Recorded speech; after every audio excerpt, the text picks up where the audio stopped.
Barakatah YAHAWAH, YAHAWASHI, QADASH. Welcome to another live lesson. Barakatah YAHAWAH. This is going to be a new series that I'm going to be starting up. Something came to me earlier. You know, the new thing is the series, you know. Apostle THAWADAH has been doing lessons. Apostle Gabar is doing a new series on a new channel that he has.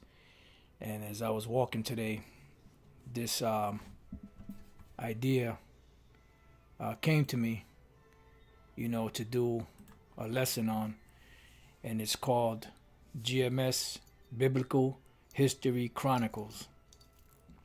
And I was going to go into the Assyrians, but may do that a different day because I have to do a little more research. But I was going through my favorites and I ran across this article dealing with the Edomites. So this one's called the Edomites, GMS Biblical History Chronicles, the Edomites. And what you're looking at is Petra. There's still people that, you know, are around. You know, if you type in Petra or you type in the land of Edom, you'll still see people all up in this area. You know, and this wasn't completely destroyed or burnt down, as we're going to go into the history of it. You know, they'll give you different dates, different things, you know, when this was fulfilled. But when you look at all of it, they're all wrong. You know, now the Edomites were removed out of their land by the Nabateans, which were Arabic, so-called Arab or Ishmaelite tribes that conquered them, but they didn't totally wipe them out. You know, there's a difference between conquering somebody's land, subduing them, and taking their resources and totally annihilating them. Like when Esau came to this side of the world, the U.S. cavalry totally took Gad's land, but Gad is still around. You know, Gad is not destroyed. And when we read the scriptures say that there's no end of all people. You know, the only time a people as a nation will be totally wiped out is the nation of Edom, the so-called white man, which will be annihilated, you know, after they serve their 1,000-year punishment in the kingdom of heaven. All right, so without further ado, this is the article. I got it. I put it in the description box. It says, got questions. Your questions, biblical answers. And this is a joke. I mean, see, one thing Esau is good at, he's very good in going into history and going into different things. I was watching this Edomite earlier, going into the history of Assyria.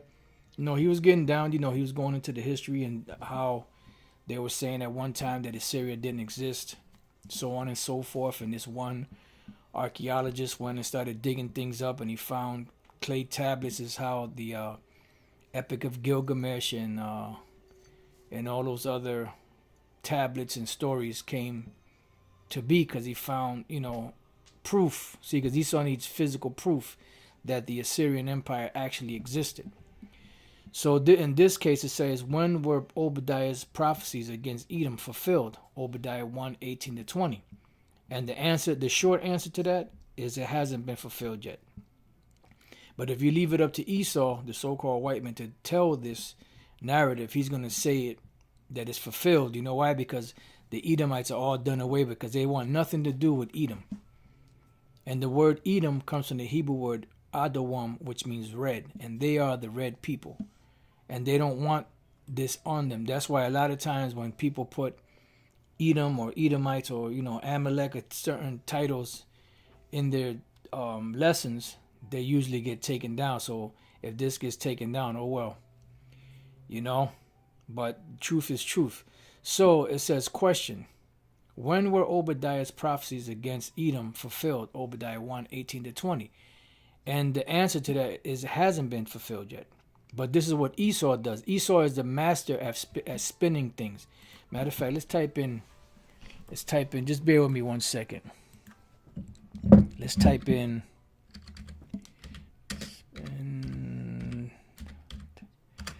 Let's see what comes out when we type this in. Oh, see, I hate when they do that. Okay, here we go. Let's go here. Spin doctor, a spokesperson employed to give a favorable interpretation of events to the media, especially on behalf of a political party. Now, this is just something that popped in my head. Spin doctor, you know, that's a spirit. And it says, a spokesperson employed to give a favorable interpretation of events to the media, especially on behalf of a political party. And we know this to be so. Let's see. Let's see. Protocols.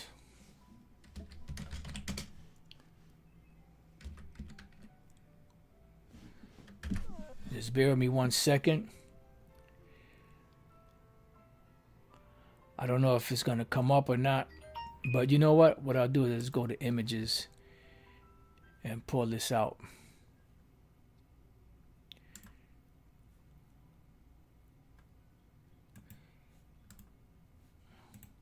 Just bear with me 1 second. All right. The protocols of the learned elders of Zion. Right? Now, I actually happen to have the book. The actual book. I'm pretty sure you may be able to find it in PDF form or ebook online if you look hard enough. But we're going to go to protocol number 16. Right? And protocol number 16 reads as such. Let's see. Just let me get to the point. Right. When you go to the 4th paragraph, it says, we shall change history. And this is exactly what Esau has done ever since they were let out of their captivity for that 1,000-year period. They've gone around the world to deceive the world and to take hold of the world. Let's go real quick to Revelation 20. And we go straight to the point, the 7th verse. It says, and when the 1,000 years are expired, Satan shall be loosed out of his prison, meaning Esau shall be loosed out of his prison, the adversary of the Most High, Esau, and shall go out to deceive the nations which are in the 4 quarters of the earth. And how did they deceive the earth? By painting their picture as being the Most High, being the Lord, being the angels, being the Israelites, and also by distorting history. So as we're reading in the protocols of the learned elders of Zion, protocol number 16, paragraph number 4, we shall change history. Classicism, as also any form of study of ancient history, in which there are more bad than good examples, we shall replace with the study of the program of the future. We shall erase from the memory of men all facts of previous centuries which are undesirable to us. See? And leave only those which depict all the errors of the governments of the Goyim. So pretty much, ever since they got power and control, they pretty much been on a campaign of deception. This is why Maya Angelou said, give me control of a nation's money, and I care not who makes the laws. And here we looked up the word spin doctor, a spokesperson employed to give a favorable interpretation of events to the media, especially on behalf of a political party. In this case, especially on behalf of a particular nation. And this is why when you try to search different information on Esau, Edom, so on and so forth, you're only going to get so far. Now, the historian Eustace Mullins, which is, passed, I forget what year it was he passed. I don't know if it was 2010, 2009, around there. He used a term when he referred to these Amalekites as Turco-Edomites. And the reason why he called them Turco-Edomites was because they came from that region where you had a lot of those Turks. Because when you do the history, those Ottoman Turks that conquered Constantinople and places like that, they were actually Edomites that converted to the religion of Islam. So they were so-called Muslim Edomites, for lack of better words. But you also had many different Turkish Edomite tribes in that region. And the region where Amalek comes from, that region known as the Khazaria, that was they were so-called Turks. They were Edomite Turks that lived in those lands that took on the religion, so to speak, that's called Judaism, which there's no such thing as Judaism. That's a man-made thing, but that's what they took on. That's why today they call themselves Jews, which they're not. So they're the masters at spin doctor, at spinning the tale. Now here it says spin. Let's see, propaganda. In public relations and politics, spin is a form of propaganda achieved through knowingly providing a biased interpretation of an event or campaigning to influence public opinion about some organization or public figure. And that's exactly what it is. Spin doctors, spin propaganda, learned the protocols of the learned elders of Zion, to where they will change history.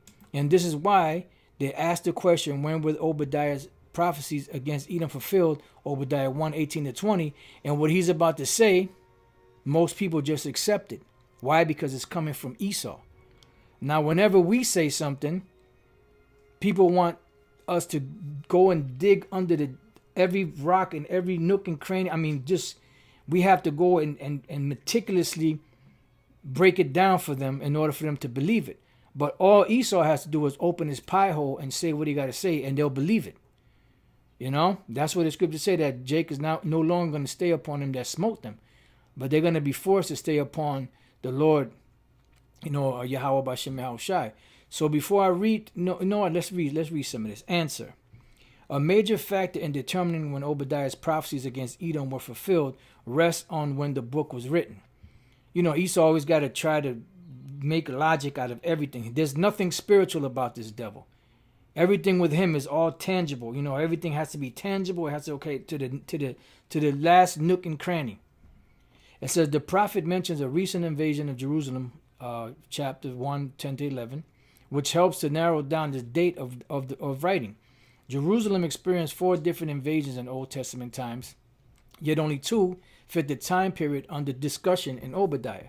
The early date would be about 841 BC, when the Philistines and the Arabians attacked Jerusalem during the reign of King Jehoram, 2 Chronicles 21:16-17. The latter date would be approximately 586 BC, following the invasion of Babylon, 2 Kings 24 and 25, the 24th and 25th chapter. So this is what Esau is good at. He's good at going into history. If the earlier date is correct, Obadiah would be the earliest of the prophetic books in the Old Testament. Those who hold this position refer to 2 Kings 8:20, which mentions Edom setting up its own king. In his day, Edom revolted from the rule of Judah and set up a king of their own. Also used to support this date are the comparisons of 2 Chronicles 21:16-17 with Joel 3:3-6 and Obadiah 1:11-12, as well as similarities between Obadiah 1:1-9 and Jeremiah 49:7-22. All right, so they're giving you historical records of the possibilities of when this happened. All right, this is what they're saying. If the latter date is correct, the prophecy of Obadiah regarding Edom's doom is more dramatic. Babylon completed its invasion of Jerusalem under King Nebuchadnezzar in 586 BC in the 5th century BC. A people called the Nabateans defeated the Edomites and forced them from the city of Petra. The interval between prediction and fulfillment would therefore have been very short. Regardless of the exact date, the prediction against Edom have already been fulfilled. According to what? Now watch how this devil spin doctors his way, spin propaganda his way out of this next statement that he's about to make, just to show you how demonic these devils are. Oh, another thing I wanted to look up was circumlocution. Circumlocution, right? Circumlocution, the use of many words where fewer words would do, especially in a deliberate attempt to be vague or evasive. And that's what they are. They are circumlocution. The word circum means to go around. Locution is where you get the word or logos, which is word. Word around. So in other words, using many words, and that's what they're good at, using many words where you could use a few words and get your point across, but you're using many words to confuse people and make the point vague and evasive. So you never really answer the question, but you do so much talking that people be like, wow, did you see how amazing, you see that speech he gave? Yeah, but what did he really say? He didn't say shit. See, circumlocution is a phrase that circles around a specific idea with multiple words rather than directly evoking it with fewer and apter words. And that's Esau. Esau cannot give you a straightforward answer. That's how you know an Edomite. When you talk to an Edomite, he will never give you a yay or nay answer. It's always, he's going to go around the world in a day and back with all kind of words. And by the time he finishes talking to people, their head is spinning so much off of all those words that they forget what they were dealing with in the first place. It is sometimes necessary in communication, but it can also be undesirable. Yeah, because you want just the straight skinny. All right, so it says, regardless of the exact date, the prediction against Edom have already been fulfilled. Oh yeah? Really? Really? Edom was removed from its land in the 5th century BC, and there are no survivors of Edom today. Bullshit. Matter of fact, let's dispel that myth real quick. Let's go to the book of, it's either Ecclesiastes 6 or Ecclesiastes 4. Let's go to Ecclesiastes 4 first. 4 and 16. There is no end of all the people, even of all that have been before them. They also that come after shall not rejoice in them. Surely this is also vanity and vexation of spirit. Why? Because when the Most High created the nations, he created them to be on the earth. So those nations will be here. The only nation that is going to be destroyed is the nation of Esau, or the nation of Edom, should I say. Because that's what the scriptures say. These are the people of the Lord's curse that he fitted to this destruction. So that's the only nation that's going to be totally done away with. But it hasn't happened yet. But the reason why they say that it was already fulfilled is to get away from that stigma of Edom being upon them. All right, so now let's go back. It says, and there are no survivors of Edom today. Now check this out. This fulfilled the prediction of Obadiah 1:18. They shall burn them and consume them, and there shall be no survivors of the house of Esau. So it says that they were going to be burnt. So what historical thing happened where all the Edomites were rounded up by these Nabateans and roasted in the fire? When did that happen? Because that's what the scripture says. That's going to be the fulfillment. So when did that happen? It didn't. Now check out Spin Doctor, who the hell wrote this article, man? They didn't even have the decency to put a what you call it to it. They didn't even have the decency to put a name to who wrote this bullshit. Got questions. So it says, they shall burn them and consume them, and there shall be no survivors for the house of Esau, right? So the Nabateans fulfilled that. But now listen, some first century leaders, such as Herod the Great, still trace their ancestry to Edom. So how in the fuck can the Edomites be done away with in the 5th century BC by the Nabateans if you still had survivors after that? But this is spin doctor circumlocution at its finest. Because this is something that's been brought up many times. This is one of the things that Elder Apostle always brings up. The Herodian dynasty. Those are Edomites. Antipater and them. They were all Edomites. Where the hell did they come from?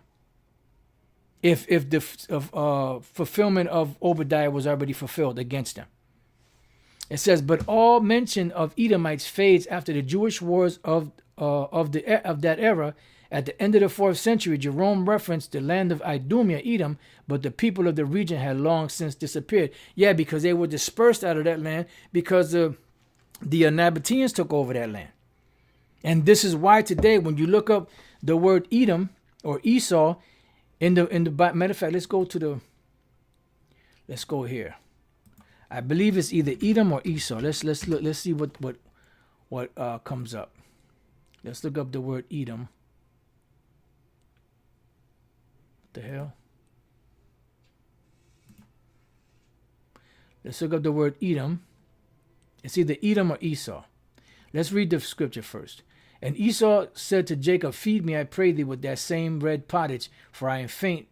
Therefore it was his name called Edom. So that's what the word Edom means, red. Right? So now when we go to Edom, they say Adam, which is not Adam, it's Adawam. Matter of fact, let's go back. Let's see what it has here. See? Look at how devilish these devils are. Wam. These are 4 letters. A, da, wa, and a ma. That's a final landma. A, da, wa, meaning the certain letters that are at the end of a word are different than they're written if they're written in another part of the sentence or word. So a, da, wam. But when you go down to Edom, Adam, which is Adam, that doesn't go to Adam. It's Adawam. Edom, red. All right, this one doesn't go into it. So it might be, it just talks about Idumea, brother of Jacob. All right, so now let's go to Esau. Excuse me. And the word Esau, Ishashwa, means wasted away is he. And the first came out red all over like an hairy garment, and they called his name Esau. So now when we go to Esau, Ishaw, and the whole word really is Ishashwa. It should be Ishashwa, which the Y at the end is he, and Ishash is wasted. Wasted away is he, or wasted is he. Why? Because the pigment was wasted. Esau does not mean hairy. The word for hairy is the word seer or sha'ir. Eldest son of Isaac and Rebekah and twin brother of Jacob, sold the birthright for food when he was hungry, and the divine blessing went to Jacob, progenitor of the Arab people. That's a goddamn lie. It's a goddamn lie, because the Ishmaelites are the progenitors of the so-called Arab people. Let's go to Ishmael. And the angel of the Lord said unto her, behold, thou art with child, and shalt bear a son, and shall call his name Ishmael, because the Lord hath heard thy affliction. And that's what Ishmael means. Yashemai Allah, which actually means he has heard of the power, not affliction. Yashemai Allah, Yah is he, Shemai is heard, and Allah is power. He has heard of the power. So we go to Ishmael, right? Yashemai Allah, Ishmael, God will hear, which means he has heard of the power. Son of Abraham and Sarah's handmaid Hagar, and the progenitor of the Arabian people. So how in the fuck can Esau be the progenitor and Ishmael? Here we got the circumlocution. Here we got the spin doctorism. Here we got the change of history, where they're moving out things that are unfavorable to them and putting it on other people, which they call the Goyim. All right. It says, so we read this. We read that already. So now let's go from there to Job chapter 13 and 4. But ye are forgers of lies, ye are all physicians of no value. And that's exactly what they are. Let's go to 2 precepts, Job 9, which brothers already know. And the other one is Job, in the book of Job also. Okay. Job 9 and 24. It says, the earth is given into the hand of the wicked. Who gave the earth into the hand of the wicked? The Most High did. Because the Most High rules in the kingdom of men. Let's get that.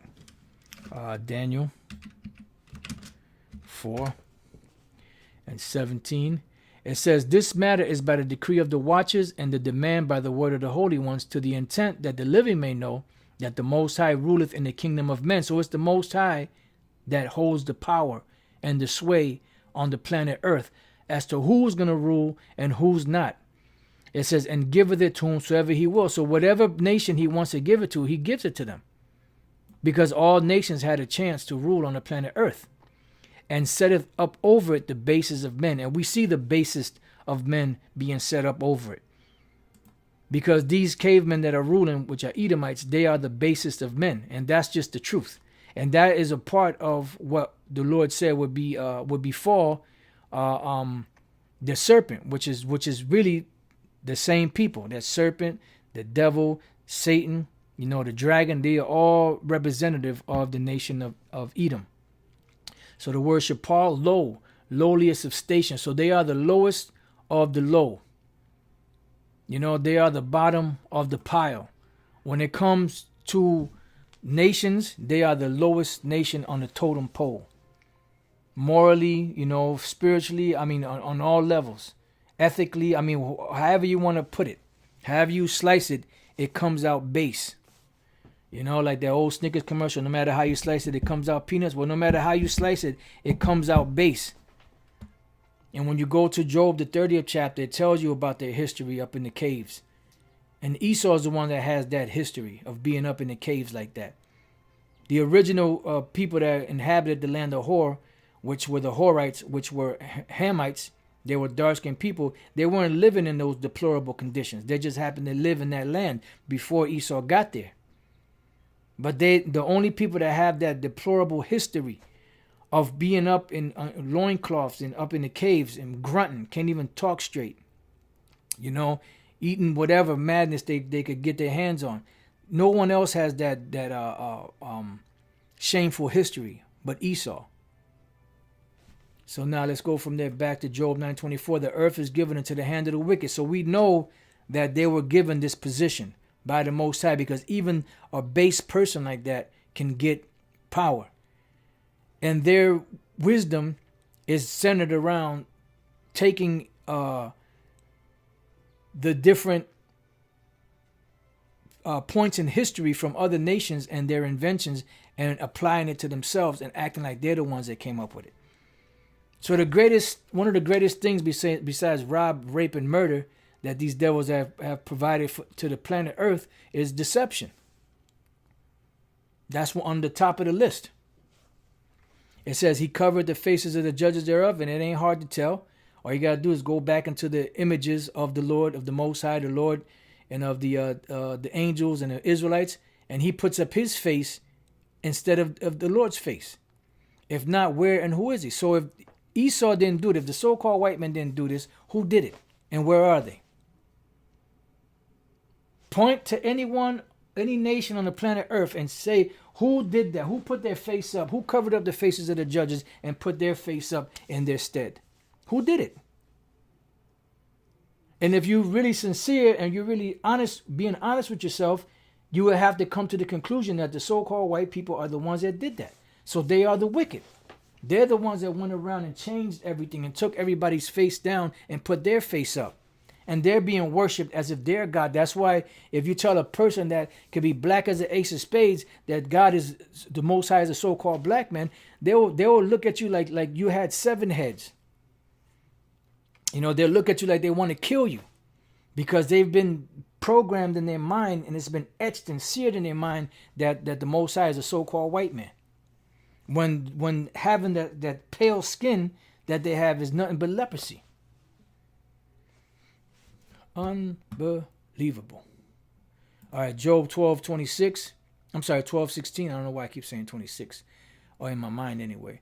With him is strength and wisdom. The deceived and the deceiver are his. So the Most High controls both sides of the spectrum.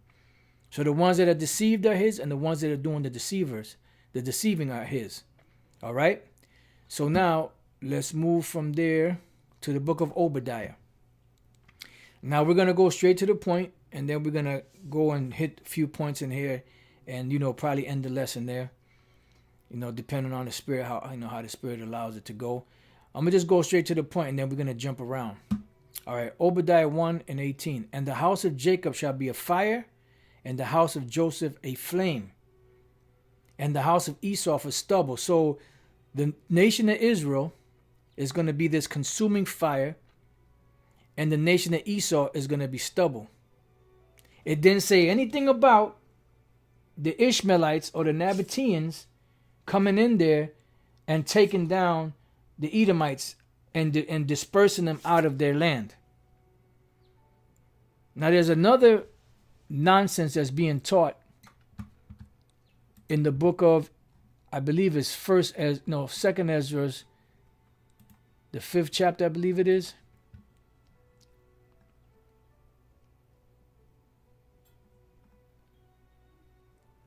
Or is it first Ezra's? No, it's first Maccabees. Salaki, I was just trying to remember. First Maccabees, the 5th chapter, where they're trying to say that this was a time when Esau was destroyed and burnt down during the time of the Maccabees.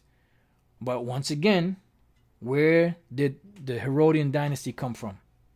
Which is a known historical fact that they were Edomites. There's no denying that. That's why YAHAWAH is beautiful, man. How he's a master chess player, because he knew later on that these devils would try to do that. Well, that was already fulfilled. And just because they say it, that's gospel. Fuck out of here. Fuck out of here. So going back, so it does not say that the Nabateans, and if you type in Nabateans, the Nabateans are not going to show up anywhere in the scriptures. All right? Unless they would come up under their ancient biblical name of the Ishmaelites, or one of those tribes, if they can trace their line to that. But you're not going to see the word Nabateans in the scriptures. It ain't going to happen. So it does not say that the so-called Arabs or the so-called Ishmaelites, were going to be the ones that will take down Esau or Edom. All right? So that is total nonsense. It says the house of Jacob and the house of Joseph, meaning the two kingdoms joined together, are going to be this fire. And Esau is going to be for stubble. And this is talking about actual fire. Because in the kingdom of heaven, after the Edomites serve their punishment, their slavery, they're going to be totally burnt up. So we got fire, which is ash. We got flame, which is lahab, or lahabah, or lahab.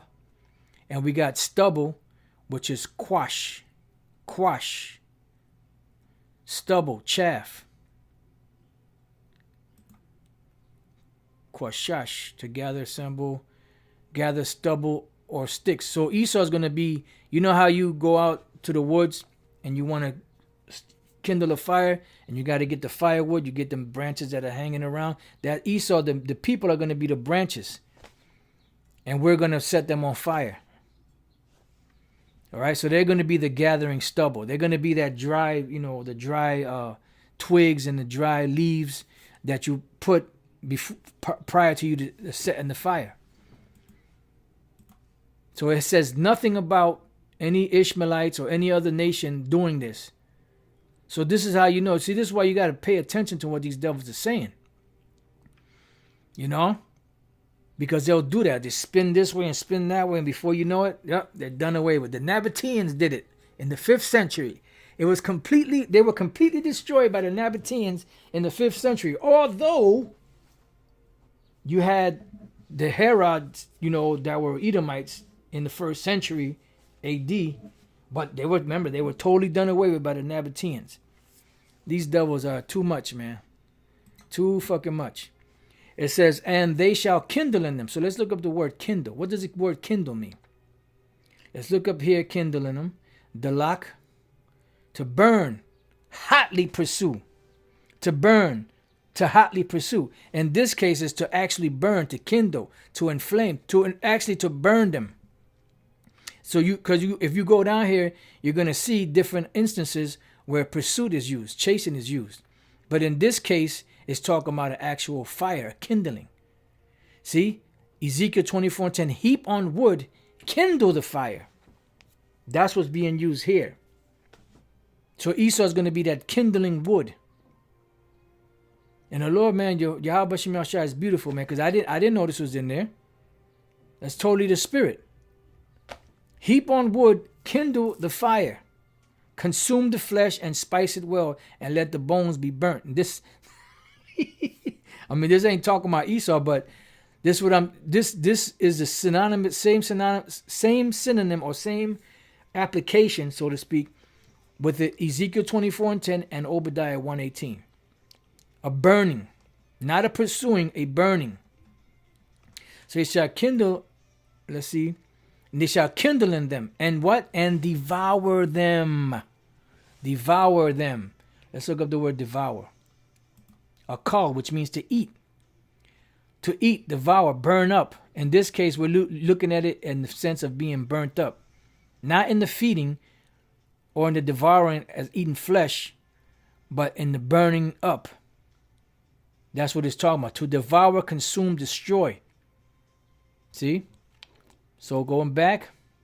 And the house of Jacob shall be a fire, and the house of Joseph a flame, and together, and the house of Esau for stubble. They're going to make Esau of stubble, and they shall kindle in them. And Esau is going to be, the men, women, and children are going to be the twigs and the branches for the fire, and devour them, totally consume them, and there shall not be any remaining of the house of Esau.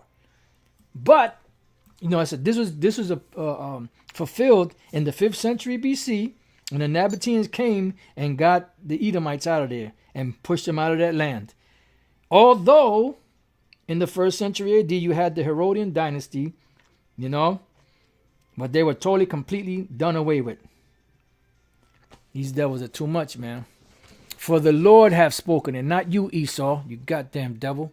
The Lord hath spoken it. All right. Now, there was something else that came to mind. Let's see. Let's see. Let's go to what is that? Ezekiel 35. But before we read that, let's go back, because there's another part in here.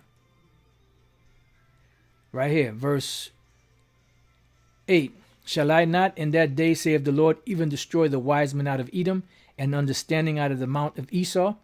And thy mighty men, O Teman, shall be dismayed, to the end that every one of the mount of Esau may be cut off by slaughter. See, slaughter. Not, running them out of their land and taking over their land and their resources. No, slaughter. But how is this slaughter going to come? By way of fire. Slaughter, fire, devour, kindle, fire, wood. Esau, you're the wood, and we're going to be the fire that's going to kindle upon you in the kingdom of heaven after you serve your punishment. Now in Ezekiel 35, right, you can read this whole thing, but I'm going to read the 5th verse. Because thou hast had a perpetual hatred and hast shed the blood of the children of Israel. Oh, just remember something. Salakia, give me a hot second, because I've been finding these little nuggets on on the web. So we're gonna get to that. Like little excerpts from the Zondervan Bible Dictionary that brother's been taking pictures of and highlighting. Beautiful, so it could make the job easier, so we could actually see it and read it. Because that's the way, it is. Salaka, feeling them doves coming on. Ezekiel 35:5. Because thou hast had a perpetual hatred, and hast shed the blood of the children of Israel by the force of the sword in the time of their calamity. And Esau has done this in the time that their iniquity had an end. Therefore, as I live, saith the Lord YAHAWASHI, I will prepare thee unto blood, and blood shall pursue thee. Sith thou hast not hated blood, even blood shall pursue thee. Thus will I make Mount Seir most desolate, and cut off from it him that passeth out, and him that returneth. And I will fill his mountain with his slain men. In thy hills and in thy valleys and in all thy rivers shall they fall that are slain with the sword. I will make thee perpetual desolation, and thy cities shall not return, and ye shall know that I am the Lord. So that didn't happen when the Nabateans took over, because they took over that land. And that land, you still see, people look at Petra as just this picture here. All right. There is a video where I don't remember what it's called, but I believe it's these Edomites that are going on a journey through the land of Petra, and they have to walk miles to get from one site to another. So the land of Edom and Petra is way bigger than just this. People say the land of Petra. They just this is it. No, it's when you go there, it's a tour that you take, and you have to walk miles to get from one point to the other. And they have different buildings, different structures, different things that are all pertaining to this, and it's a part of their whole. It's like a museum now. That people go there. They I believe they have certain restaurants in certain places, if I'm not mistaken, or they got to bring your own food. I forget. I saw it a while ago.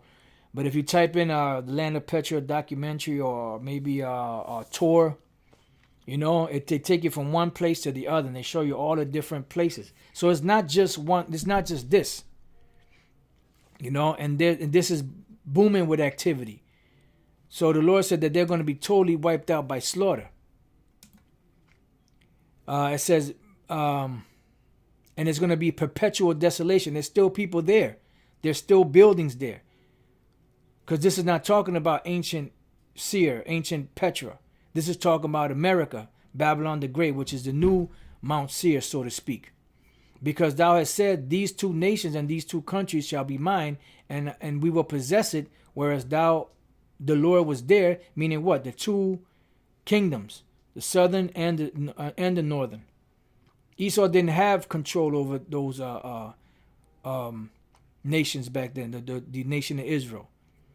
Therefore, as I live, saith the Lord, I will even do according to thine anger and according to thine envy, which thou hast used out of thy hatred against them. And I will make myself known among them when I have judged thee. And you will be judged. You will be judged. And this destruction is just the beginning of your punishment. That's just the humbling you down part first. The first part of the humility. Then comes hardcore slavery. And thou shalt know that I am the Lord, and that I have heard all thy blasphemies, which thou hast spoken against the mountains of Israel, saying, they are laid desolate, they are given us to consume. And that's what you believe. You believe that we were given into your hands for you to just do whatever you want.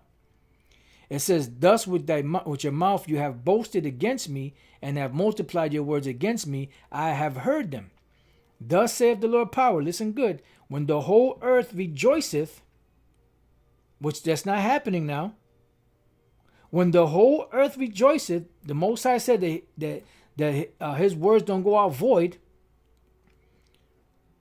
So is the whole world rejoicing? No. So this prophecy hasn't been fully fulfilled yet. When the whole earth rejoiceth, I will make thee desolate. The world is not rejoicing, and you're still around. As thou didst rejoice at the inheritance of the house of Israel, because it was desolate, so will I do unto thee, because you took our land. So the Lord said he's going to do the same unto you. Thou shalt be desolate, O Mount Seir, and all Idumea, even all of it, and they shall know that I am the Lord. So all of you are going to be cut off by slaughter.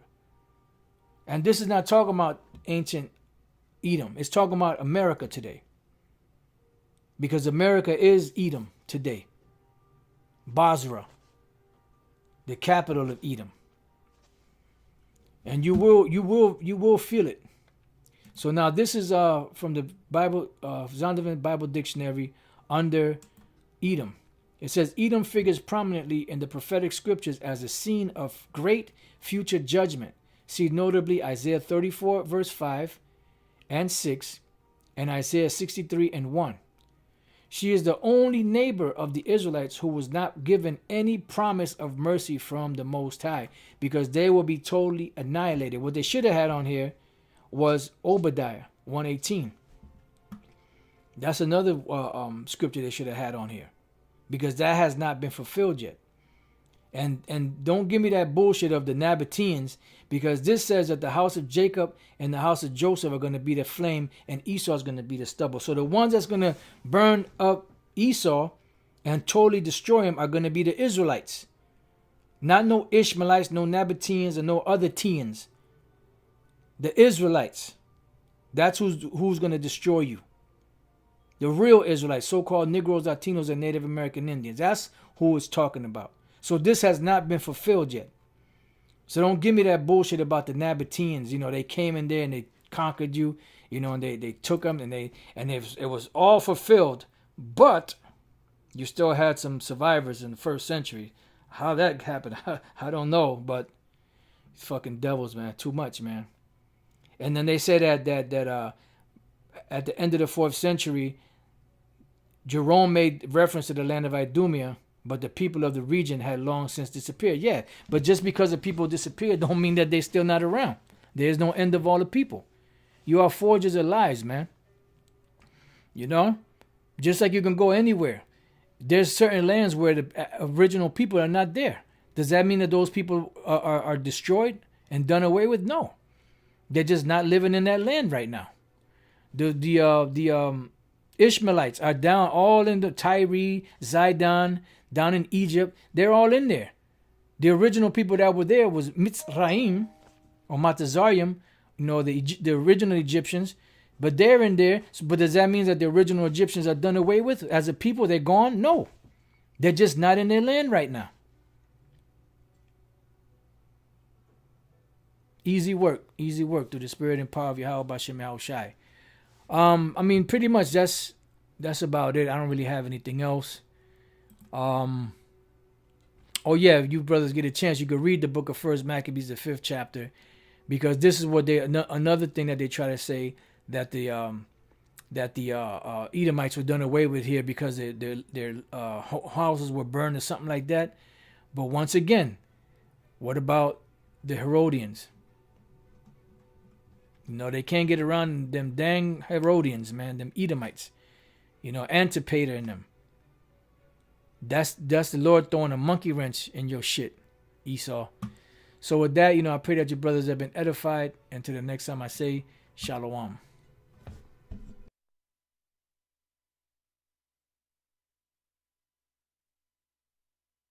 Ancient Edom. It's talking about America today.